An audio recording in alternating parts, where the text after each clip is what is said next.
What's going on, everybody, and welcome to another edition of Welcome to Mo's World. So today we're going to talk about The Wolf of Wall Street. Oh my goodness, I can't wait to tell you about that one. And also we're going to talk about Paranormal Activity, the Mark ones. So, but first of all, again, I want to thank you guys for coming back each and every week and watching my videos. And if you like this one, go ahead and hit that thumbs up button at the bottom of this video. And if you haven't already, go ahead and subscribe to my channel and let your friends know Welcome to Mo's World is on YouTube. So, but getting into this video, we're going to talk about this. I mean, when I say wild, I mean wild and crazy movie, The Wolf of Wall Street. Guys, what I tell you, when you look at that trailer for that movie, it looks good. The trailer looks good, but it has nothing. And when I say nothing, nothing on this movie. Nothing.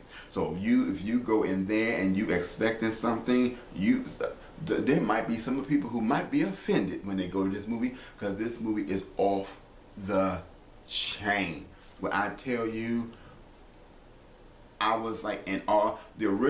I found out the original movie was 4 hours long, but he made it to be 3. But when I tell you, I did not feel like I was in that movie for 3 hours, cause crazy. I'm telling you, right? Go get a ticket right now. Go, just get up and go get a ticket. When I tell you this movie is off the chain, oh guys, you are going to love this movie. This is true a guy flick off the chain. The movie is crazy. But anyway, let me tell you what it's about. Is Leonardo DiCaprio. It's the life of this guy named John Belfort, and he originally started as a little stockbroker in like the late '80s, early '90s, and he started a stockbroker in Wall Street. And so he had a mentor named Matthew McConaughey, and so then. Eventually that firm ended up being shut down. So of course they were out of business. Nobody really wasn't looking at any stockbrokers at the time because of the stock market and things of that nature. So he goes into the want ads and he finds this little investor business. So he goes, it's like in this little bootleg area, and so then everyone that's working here, they look like they on some minimum wage type stuff. They didn't know your regular suit and tie like he was in Wall Street. So, but what they were selling like penny stocks. So basically, somebody give you $10 and you make 5. Whereas before he was making like maybe 30% or something like that, or 3% or something like that off whatever he was earning. Whereas here you make 50%. So of course he's like, yo, for real? All I gotta do is sell this junk to somebody and they go buy it. But of course, you know how we are in society is if you hear something that's gonna make you rich, you go jump after it.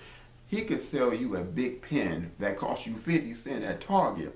He will sell that to you for about $6,000, and he done made $3,000 in his pocket. So he figured out how to work this process, and of course he's making money. Of course, where he got to the point where he well off.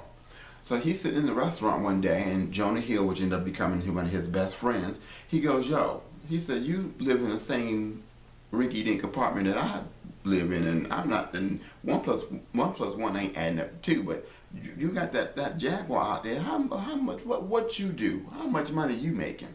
He said, I made $75,000. He said, you made that in a what? He said, I made that in like a week. A week? But you show me a paycheck that shows that you made $75,000, and I'll quit my job right now. So of course that's what happened, and Jonah Hill quits his job, and now they open up their own little private firm. So, well, what they started doing, and they started finding some friends that they knew from the area, some little local marijuana drug dealers, somebody who's just selling little bag here and there. And so they with their little firms. So they made their own little money, and they was bringing in the dough, getting these people that's making like $50,000-$60,000 a year, making them pay up at least about $5,000-$6,000, $10,000 for something that does not exist or won't exist. So basically, they robbing these people. So he thought, well, wait a minute, hold on. If I can get the middle, the poor people to give me all this money, I wonder what I can do to get these rich people to give me some money. Let me see what I can do. So then he decided to come up with a company name. He done made scripts. He done did everything. He done showed his little buddies how to talk the talk and walk the walk. Next thing you know, this man is a multi-millionaire for selling stuff that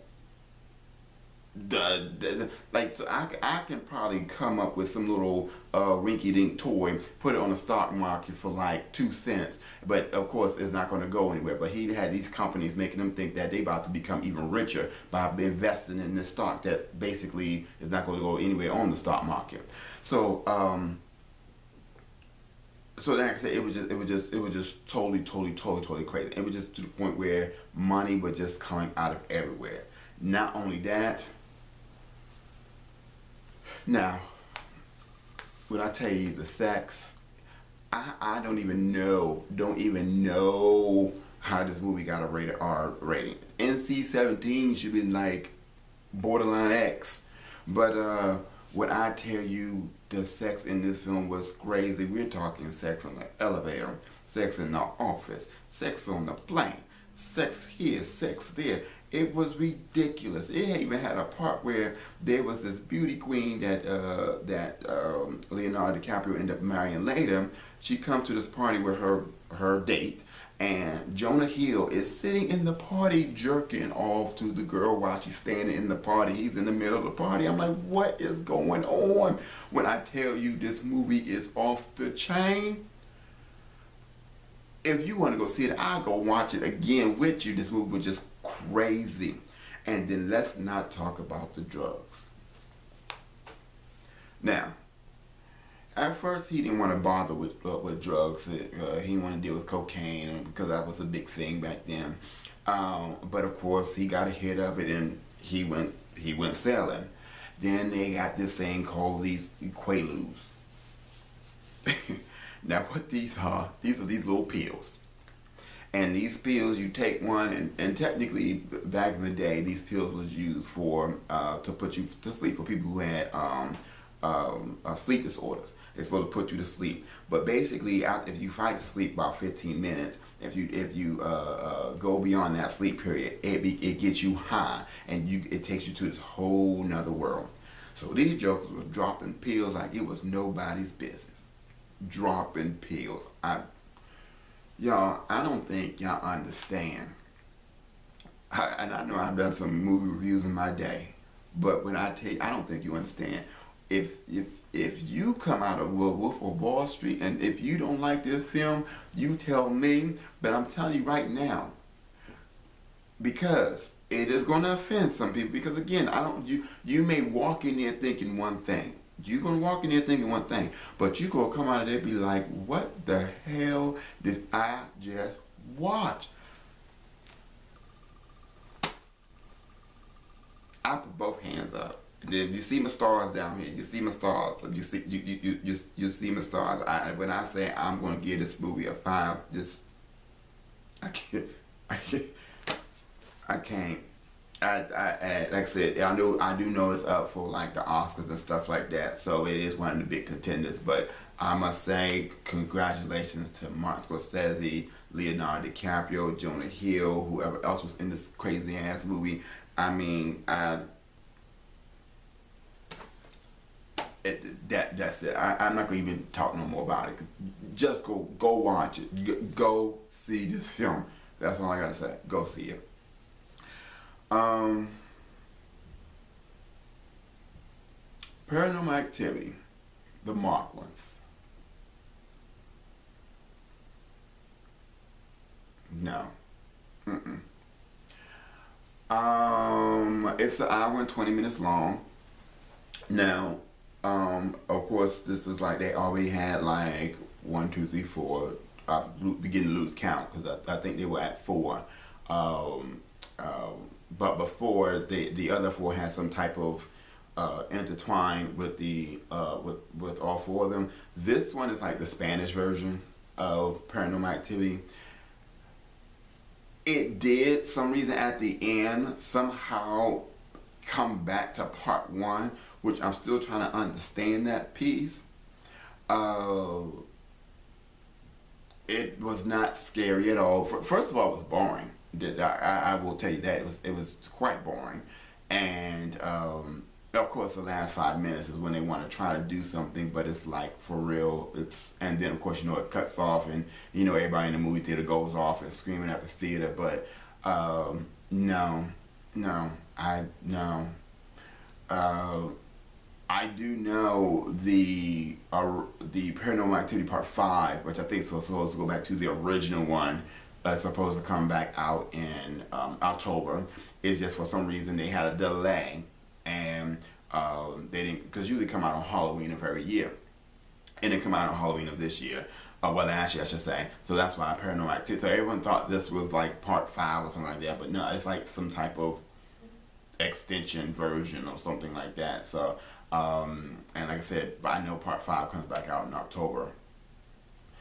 I like Part 1. I mean, actually, I like Part 1. Part 2. Part 2 was cool. Part 3 was interesting. Part 4, not so much.